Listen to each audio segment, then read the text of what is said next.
Hi guys. Today we're going to be looking at Lesson 10 in our Listening and Learning, The Further Adventures of Toad Part 1. Our vocabulary words that we'll be listening for today are deprive. Deprive is a verb meaning to keep something from someone or to take away. Fate is a noun meaning destiny. The power that, according to some people's beliefs, decides what happens in the future. The next word is occupant.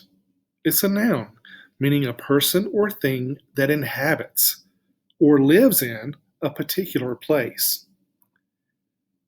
The next word is revenge. It's a noun, meaning the act of getting back at someone for something harmful or unpleasant done to them, or vengeance. The next word is solitary. Solitary is an adjective meaning lone or the only one, isolated. And then our last word that we need to be listening for is unrestrainedly. It's an adverb meaning uncontrollably or extravagantly. Let's look and see what we've learned so far. So what themes have we learned so far in The Wind in the Willows? Can you name them?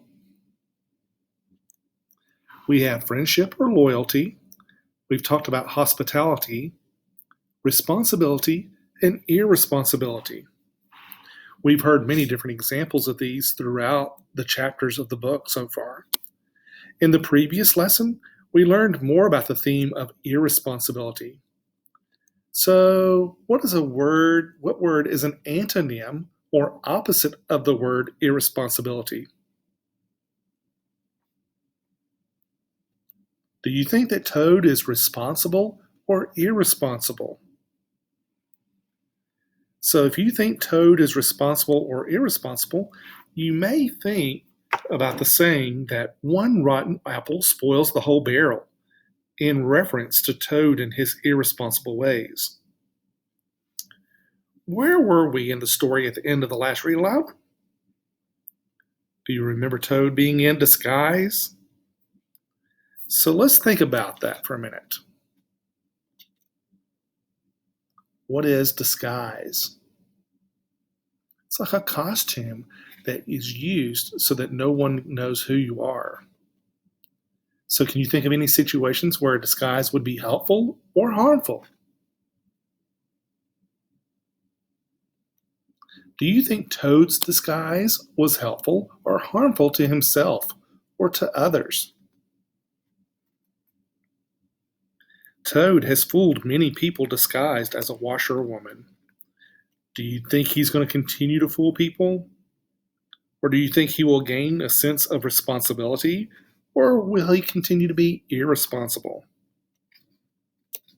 So we have to look at our purpose for listening. And it does say that Toad has fooled many people. And I've asked those questions already. So be thinking about those as we listen to the story. And see if your predictions are correct as we listen to today's story.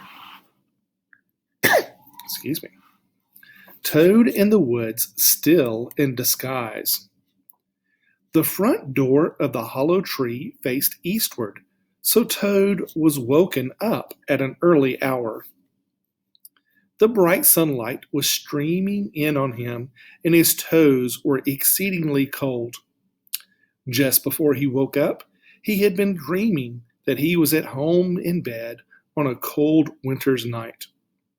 He would probably have been aroused much earlier had he not slept for some weeks on straw strewn on a stone floor.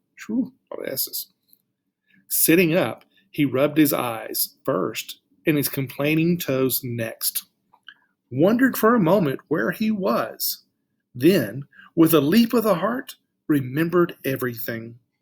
His escape, his flight, his pursuit, and that he was free. Free! The word and the thought alone were worth 50 blankets. He shook himself and combed the dry leaves out of his hair with his fingers. Then he marched forth into the comfortable morning sun, cold but confident, hungry but hopeful. He had the world all to himself that early summer morning, the dewy woodland, the green fields, the road itself. Toad, however, was looking for something that could talk and tell him clearly which way he ought to go. The Canal and the Barge Woman. The country road was presently joined by a canal.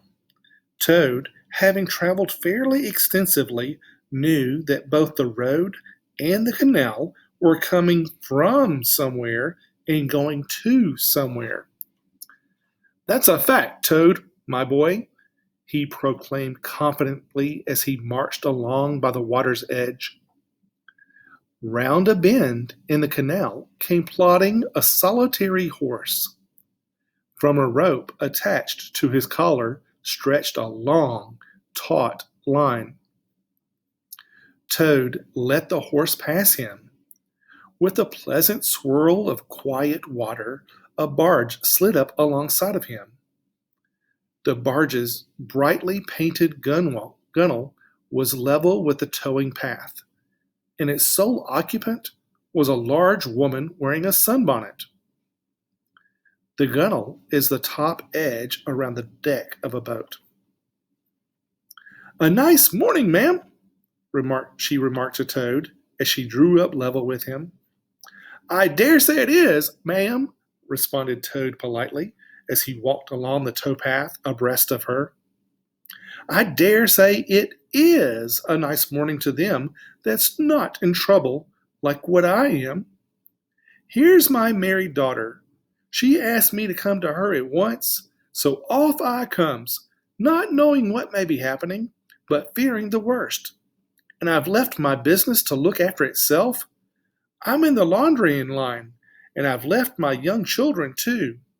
I've lost all my money, and I lost my way, and as for what may be happening to my married daughter, why, I don't like to think of it, ma'am." "Where might your married daughter be living, ma'am?" asked the barge woman. "She lives near to the river, ma'am," replied Toad, "close to a fine house called Toad Hall. Perhaps you may have heard of it." "Toad Hall? Why, I'm going that way myself," replied the barge woman. "This canal joins the river some miles further on, a little above Toad Hall, and then it's an easy walk. I'll give you a lift." She steered the barge close to the bank, and Toad stepped lightly on board and sat down with great satisfaction. "Toad's luck again," thought he. Toad and the Barge Woman. "So, you're in the laundrying business, ma'am?" said the barge woman politely. "And a very good business you've got, too." "Finest business in the whole country," said Toad airily. "All the gentry come to me. Wouldn't go to anyone else. You see, I understand my work thoroughly and attend to it all myself. Washing, ironing, clear starching, making up gents' fine shirts for evening wear, everything's done under my own eye." "But surely you don't do all that work yourself, ma'am?" asked the barge woman respectfully. "Oh, I have girls," said Toad lightly. 20 girls or thereabouts." "So do I, too," said the barge woman with great heartiness. "It seems you are very fond of washing." "I love it," said Toad. "Never so happy as when I've got both arms in the washtub." "What a bit of luck meeting you," observed the barge woman. "Why, what do you mean?" asked Toad nervously. "Well," replied the barge woman, "I like washing too, but my husband, he's such a fellow for shirking his work and leaving the barge to me, I simply do not have a moment to see to my own affairs. By rights, he ought to be here now, instead of which he's gone off with the dog to see if they can't pick up a rabbit for dinner. Says he'll catch me up at the next lock. But meantime, how am I going to get on with my washing?" "Oh, never mind about the washing," said Toad, not liking the subject. "Try and fix your mind on that rabbit. Got any onions?" "I can't fix my mind on anything but my washing," said the barge woman, "and I wonder you can't be talking of rabbits with such a joyful prospect before you. There's a heap of things of mine that need washing. If you'll just take one or two of the most necessary sort, I won't venture to describe them to a lady like you, and put them through the wash tub, why, it'll entertain you and help me. You'll find a tub handy and soap and a kettle on the stove. Here, you let me steer," said Toad, now thoroughly frightened. "And then you can get on with your own washing. I'm more used to gentlemen's things myself." "Let you steer?" replied the barge woman, laughing. "It takes some practice to steer a barge properly. No, you shall do the washing, and I'll stick to the steering. Don't try and deprive me of the pleasure of giving you a treat." Toad was fairly cornered. He saw that there was no means of escape, and resigned himself to his fate. "If it comes to that," he thought in desperation, "I suppose any fool can wash." Here we have a picture of a canal with the locks. Now, the locks work to where the boat comes in on the high side, where the water's all level, the gate closes, and then the gate on the side that has the lower water opens, and the water kind of flows out that way, and the boat kind of levels out, and it can continue on its way. And that's how boats move up and down canals, where the land and the water kind of is a little bit different elevation. So when you're going back up, the water level up top would be higher, so the canal lock door would shut, and they would pump water back in where the boat is to raise the water level so that it can continue on up the river. The barge woman drives a hard bargain with reluctant Toad. Toad fetched a tub, soap, and other necessaries from the cabin, selected a few garments at random, and set to. A long half-hour passed, and every minute of it saw Toad getting crosser and crosser. Nothing that he could do would remove the stubborn grime. Once or twice he looked nervously over his shoulder at the barge woman, but she appeared to be gazing out in front of her. His back ached badly, and he noticed with dismay that his hands were beginning to get all crinkly. A burst of laughter made him straighten himself and look round. The barge woman was leaning back and laughing unrestrainedly. "I've been watching you," she gasped. "I thought you must be a humbug all along. Never washed so much as a dishcloth in your life, I'll bet." Humbug here means a person who is faking. Toad's temper, which had been simmering for some time, now fairly boiled over, and he lost all control of himself. "You silly barge woman," he shouted, "don't you dare talk to me like that. I would have you know that I am a very respected Toad. I may be under a bit of cloud at present, but I will not be laughed at by a barge woman." The woman moved nearer to him and peered under his bonnet. "Why, so you are," she cried. "A horrid, nasty, crawly Toad, and in my nice clean barge too. Now that is a thing that I will not have." The barge woman calls Toad's bluff. She relinquished the tiller for a moment. One big mottled arm shot out and caught Toad by a foreleg, while the other gripped him fast by a hind leg. Then the world turned upside down, and Toad found himself flying through the air. The water, when he eventually reached it, proved quite cold, He rose to the surface, spluttering. When he had wiped the duckweed out of his eyes, the first thing he saw was the barge woman looking back at him and laughing. Toad vowed revenge. He struck out for the shore and climbed up the steep bank. Gathering up his wet skirts, he ran after the barge as fast as his toad legs would carry him. The barge woman was still laughing when he drew up level with her. "Put yourself through your mangle, washerwoman," she called out, "and iron your face, and you'll pass for quite a decent-looking toad." Here's a mangle. It's a type of a large machine that's used for pressing sheets or clothing between the two rollers. Toad steals the barge woman's horse. Toad never paused to reply. Solid revenge was what he wanted, and he saw it just ahead of him. Running swiftly on, he overtook the solitary horse, unfastened the tow rope, jumped on the horse's back, and urged it to gallop forward. He steered the horse toward the open country, abandoning the towpath. He looked back and saw that the barge had run aground on the other side of the canal.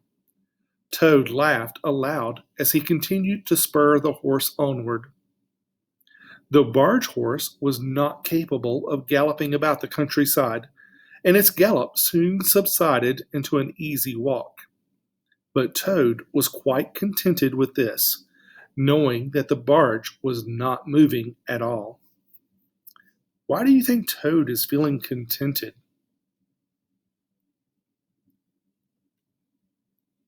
So time to reflect. You're going to use your ELA journals and write a little bit today. Write your answer to the following question in your journals. Be sure to use the conventions of standard written English. So you're going to compare and contrast Toad's interactions with the engine driver and the barge woman. Now remember, he acted one way with the engine driver. He's acted a different way with the barge woman. So kind of fill in the blanks about how he's acted or interacted with those two different characters. Pause the video while you write. Okay. Now you're going to think, pair, and share. This means you're going to think about the question that I'm going to give you, and you're going to have a minute to think about it, and then you need to turn to someone and discuss your answer. Okay. Do you think Toad was right to seek revenge on the barge woman? Why or why not? Pause your video while you think, turn, and talk to somebody about Toad and his right or not to get revenge, and then come back.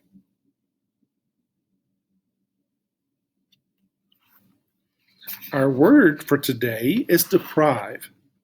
In today's read aloud, you heard that the barge woman did not want to deprive washerwoman Toad of the treat of doing laundry. Deprive means to remove or keep something away from people or things. So think, have you ever been deprived?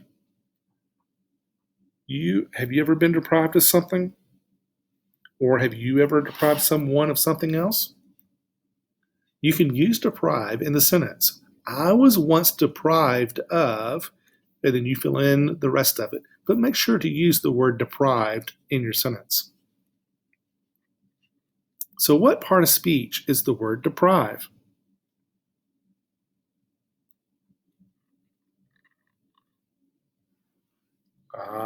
It is an action, so therefore it is a verb. Good job. Okay. Continue working hard today. Today is our last day for this week, so hopefully you are able to keep up and keep working hard. Till next time, have fun, learn something new.